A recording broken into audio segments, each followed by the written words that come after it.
Magandang araw sa inyong lahat. Ngayon guys, yung panabaga naman share sa inyo. Tuturo ko sa inyo kung paano gumamit ng backlight tester. Pwede rin ito sa mga LED light. Ngayon guys, saksak natin. I-on natin. Tapos si backlight tester 0 to 300 volts siya. Naka auto volts.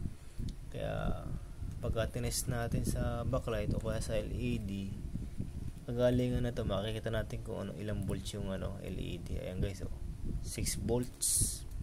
Nakikita natin kung ilang volts yung LED light. Itong isa. Ayan guys, ay tetest natin siya sa backlight kung ilang volts yung backlight. Ayan guys, 35 volts, 35.1 volts yung backlight.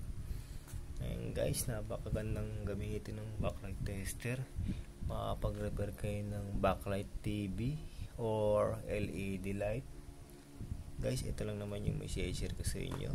Huwag niyong kalimutan mag-like and share para makatulong sa iba. Salamat po.